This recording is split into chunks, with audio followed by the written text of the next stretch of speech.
विशेषण। बच्चों, आज हम विशेषण के विषय में जानेंगे और समझेंगे कि विशेषण किसे कहते हैं।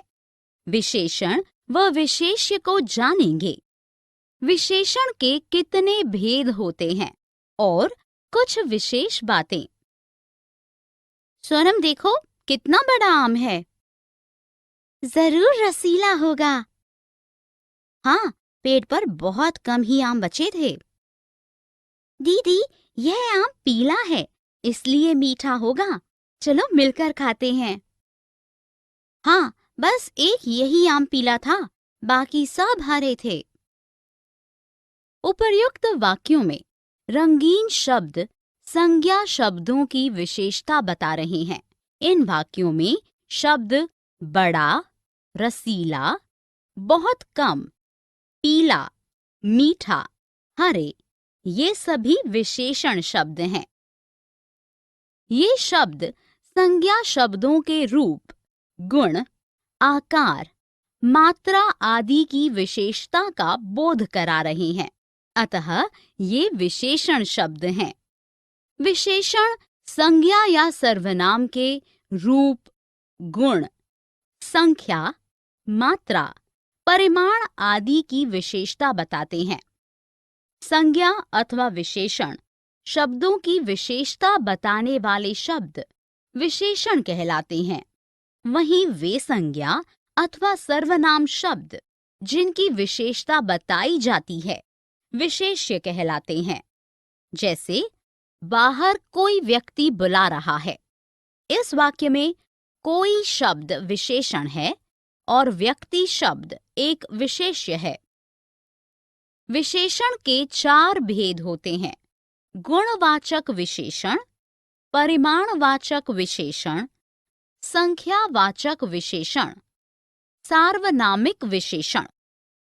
गुणवाचक विशेषण, जो विशेषण शब्द किसी विशेष्य के गुण, दोष, रंग, आकार, दशा, स्थिति, स्वाद, समय, दिशा, स्थान, शील, स्वभाव संबंधी विशेषण प्रकट करे, उन्हें गुणवाचक विशेषण कहते हैं।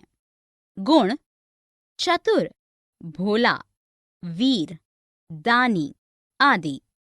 दोष: बुरा, पापी, नीच, लालची आदि। रंग: काला, पीला। विशेषण के विशेष बिंदु।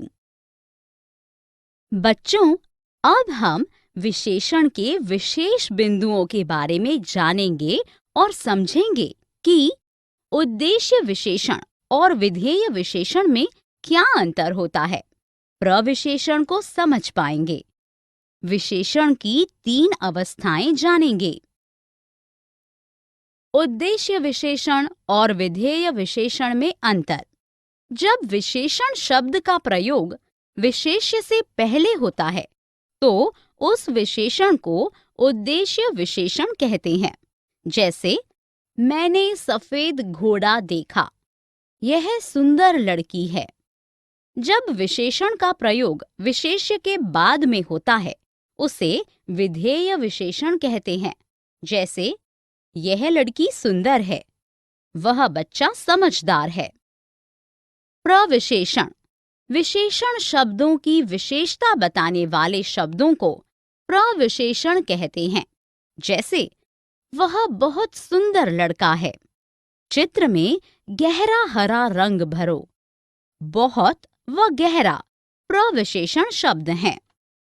तुलना की दृष्टि से विशेषण की 3 अवस्थाएं मानी गई हैं। ये अवस्थाएं केवल गुणवाचक तथा कुछ परिमाणवाचक विशेषणों की ही होती हैं। मूलावस्था, उत्तरावस्था, उत्तमावस्था। मूलावस्था: इसमें किसी की तुलना नहीं होती, बल्कि किसी एक व्यक्ति, वस्तु या स्थान की सामान्य विशेषता बताई जाती है। उत्तरावस्था: इसमें 2 व्यक्तियों अथवा वस्तुओं की विशेषताओं की आपस में तुलना की जाती है। उत्तमावस्था, इसमें बहुत से लोगों अथवा वस्तुओं की तुलना करके उन सब में से एक को सबसे अच्छा या बुरा बताया जाता है। उदाहरण: मूलावस्था, उत्तरावस्था, उत्तमावस्था। प्रिय, प्रियतर, प्रियतम। सरल, सरलतर, सरलतम। मधुर, मधुरतर, मधुरतम। गुरु, गुरुतर, गुरुतम। आओ दोहराएं। जब विशेषण शब्द का प्रयोग विशेष्य से पहले होता है तो उस विशेषण को उद्देश्य विशेषण कहते हैं। जब विशेषण का प्रयोग विशेष्य के बाद में होता है उसे विधेय विशेषण कहते हैं। विशेषण शब्दों की विशेषता बताने वाले शब्दों को प्रविशेषण कहते हैं। तुलना की दृष्टि से विशेषण की 3 अवस्थाएं मानी गई हैं: मूलावस्था, उत्तरावस्था और उत्तमावस्था।